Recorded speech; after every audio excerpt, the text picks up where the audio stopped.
Hello everyone, and welcome to my General Hospital YouTube channel. I hope everyone is having a wonderful day.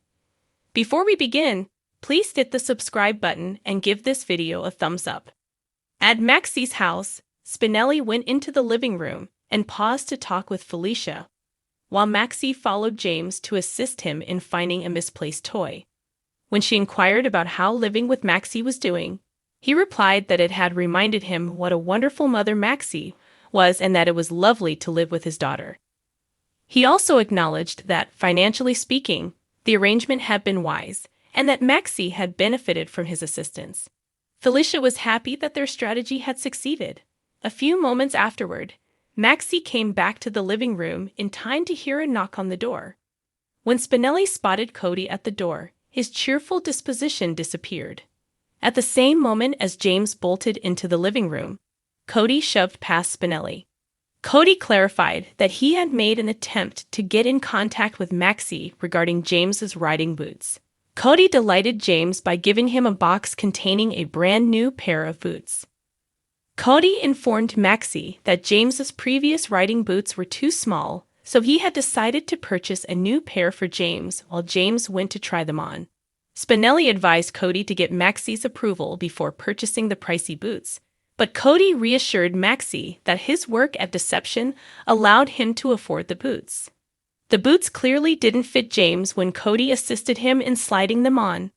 Cody made the decision to go outside and give the store a call to find out their exchange policy. Spinelli trailed after Cody. In the meantime, James volunteered to take riding lessons in his winter boots so he could give his mother the money from the new boots to help with costs. When Maxie discovered that James had heard her discussing her financial difficulties, she felt awful. She reassured her kid that he could keep the boots because they were a gift. Outside, Spinelli said that Cody was abusing Maxie's generosity, but Cody corrected him, pointing out that Spinelli actually resided beneath Maxie's roof. Furious, Spinelli bided his time till Cody picked up the phone. Spinelli was keen to clarify later that he had moved in with Maxie out of need, and that it was nothing like Cody presenting James with lavish presents. Spinelli maintained that it was unfair to James because he had never met his father, and that Maxie's previous two relationships had involved men who had not been good father figures for James, despite Cody's accusations that Spinelli was overreacting. Cody promptly explained that Maxie wasn't the object of his love interest and that the boots had been a gift. Cody laughed and said that Spinelli was not going to believe him because he was a scheming blackmailer hiding behind his rugged cowboy charm. Cody questioned, "You think I'm charming?" Spinelli was worried about Maxie's well-being, so he disregarded the inquiry. Reiterating that Maxie and her family were friends, Cody sensed that Spinelli was jealous. Cody remarked, "They're almost like family to me." Cody didn't trust Spinelli when he said that his romantic feelings for Maxie had ceased years before because he'd witnessed the way Spinelli treated Maxie. With annoyance in his voice, Spinelli stammered when Cody tried to give him some advice on how to court Maxie. James hurried outside a few moments later to see how the boots were doing and to ask Cody to remain and play a game. Cody, James, and Spinelli went back inside, and Maxie hurried off to get her head back together. Felicia seized the chance to discuss Cody with Spinelli. Felicia surprised Spinelli by admitting that she had been mistaken about Cody and expressed her hope that Spinelli would give him another chance. A short while later, everyone was watching Cody and James play a game in the living room. Felicia questioned Spinelli about if he thought Cody was excellent with James, while everyone laughed. Molly dropped by Christina's apartment carrying bags of groceries because her afternoon hearing was rescheduled for the next day. Molly was concerned that Christina could have been overly assertive because she didn't say much. Molly was a Davis, Christina pointed out, and she didn't expect anything less. Molly smiled back at her sister, and when Christina finished stocking the refrigerator with new food, she offered to organize it again. Molly and Christina sat down on the couch a little while after that. Upon hearing Christina talk about her resolve to eat well for her niece or nephew, an excited Molly inquired as to if Christina was expecting. It would be a few more days before her sister could take a pregnancy test, Christina reminded her. When Christina discovered she had misplaced her phone, she became preoccupied. Molly surprised Christina by showing her an early pregnancy test and asking if she would take it. Molly said that she was going mad not knowing. Christina's phone sounded from across the room with a notification before she could respond. Glancing over to check her phone, Christina spotted a text message from Blaze checking in, which made her grin. When Molly noticed and questioned her sister about the text, Christina said it was from a Charlie's Pub part-time employee. As they discussed Christina's tight bonds with the employees of Charlie's Pub, Molly came to the realization that her sister's life would be severely disrupted by a pregnancy. Christina made the choice to use the test for early pregnancy. The sisters then waited while seated on the sofa. Christina got up to get the test stick when the timer went off, but Molly thought it would be best to hold out for a few more days. Christina declared, "I'm pregnant," as she examined the findings. Molly ran over and embraced her sister, ecstatic. Trina's family and friends were gathering at the Savoy for a farewell celebration. Given that Curtis had only been discharged from the hospital the day before, Trina was astonished that he had managed to organize the celebration so quickly. Curtis acknowledged that he had desired to send his daughter off in grand style, as she had been chosen to spend a semester at the Sorbonne University due to her exceptional qualities. When Trina got home, she told him it was helpful to know he might be on his way. Spencer showed up a short while later and said that Kevin and his grandmother were on their way. Once the group started mingling, Portia and Ava discussed Trina's trip. Portia had a valid reason. Ava reminded Al to visit Paris. Ava recommended that Portia and herself support one another after Portia acknowledged that she would miss her daughter. Meanwhile, Trina was studying at the Sorbonne, and Marshall and Stella were questioning Spencer about his ambitions nearby. Spencer disclosed that he knew Paris well, and that he had located a modest apartment close to the university. Spencer was promptly saved by Trina, but Marshall and Stella showed no remorse. Jocelyn acknowledged that she hadn't seen Laura and Kevin when Trina and Spencer approached her at the bar to inquire.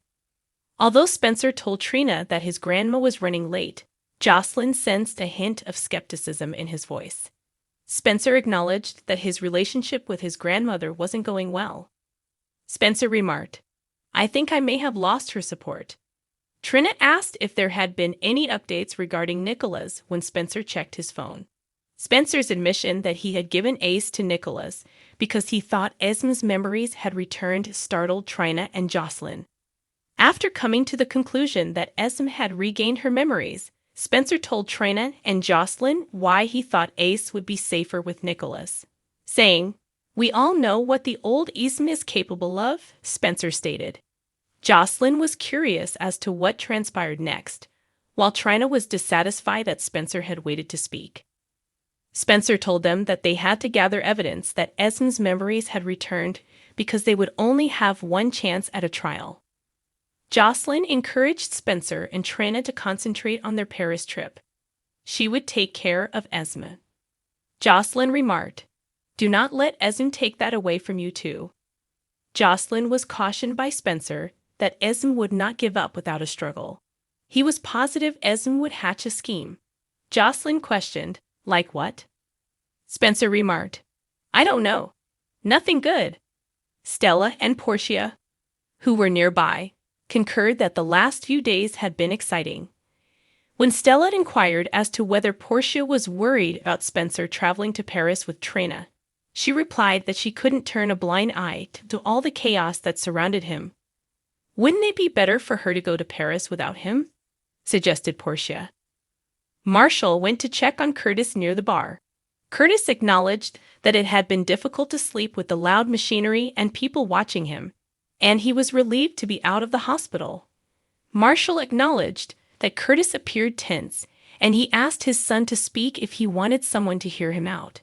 Curtis acknowledged that more than knowing he would be confined to a wheelchair, the uncertainty of not knowing if he would be able to walk again was the more difficult part. "Hope requires bravery," Marshall remarked. Thankfully, Marshall acknowledged Curtis was the bravest man he had ever met. Subsequently, Curtis expressed his pride in Trina, He congratulated her on being a fantastic young woman deserving of recognition. Trina gave her father a heartfelt hug. Trina then made her way over to Ava. Ava gave Trina some tips on how to make the most of her trip after they gave each other a warm embrace. Without her employment at Ava's gallery, Spencer, meanwhile, expressed gratitude to Portia for inviting him to the party. It had been Curtis' idea, Portia conceded.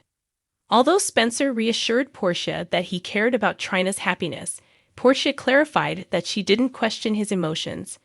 But trouble trailed after Spencer, and she didn't want Trina to find it in Paris or Port Charles. Trina saw her mother teary-eyed after Spencer left. Trina informed her mother that her absence would be limited to a span of 4 months.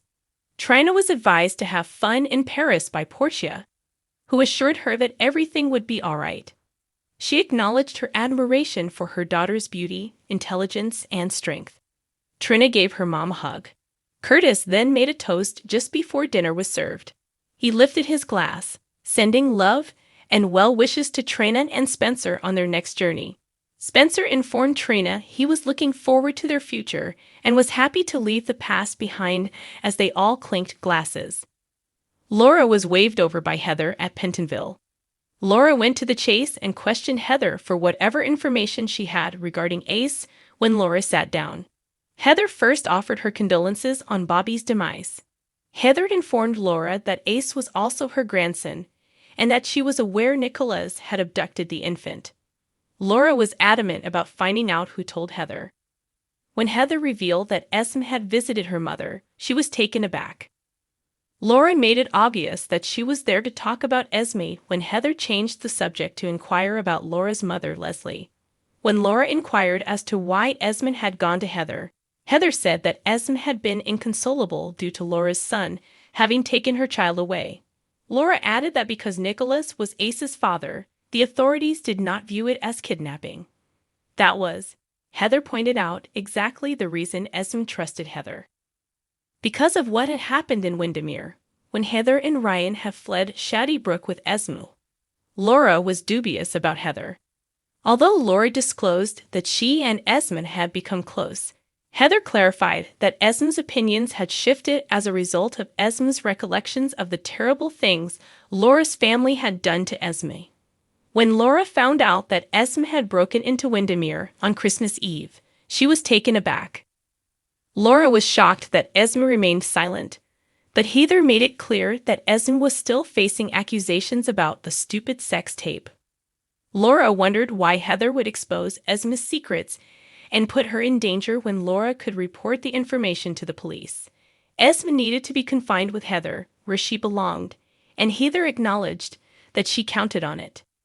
Heather was honest with Laura about her desire for Esme to leave town, but Esme was determined to get back at her. Knowing Esme as well as she did, Heather acknowledged that Spencer and Trina were at the top of Esme's hit list. Heather gave her account of seeing the real Esme. "And she's just like me," Heather remarked sadly. She was concerned that if Esme pursued Spencer and Trina, she would end herself in more problems because she recognized that Esme shared Ryan's stubbornness. Heather stated, "I have to save my daughter from herself." She begged Laura to track Esme down and put an end to her before Esme did anything horrible. Esme rummaged through a drawer in Alex's invader office until she located Alex's corporate credit card. She went to Alex's desk, took out a laptop, and started typing in flight details.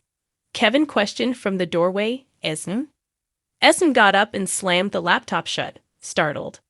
Although Kevin expressed regret for frightening Esme, he acknowledged that she appeared to be deeply engaged in her work. With a comfortable demeanor, Esme revealed that she had been anxious ever since Nicholas abducted her kid. After taking a seat, Kevin said he was shocked to see her at work and that he had wanted to talk to her about what had transpired. Esme asserted that she had to keep herself occupied since she was concerned for her son.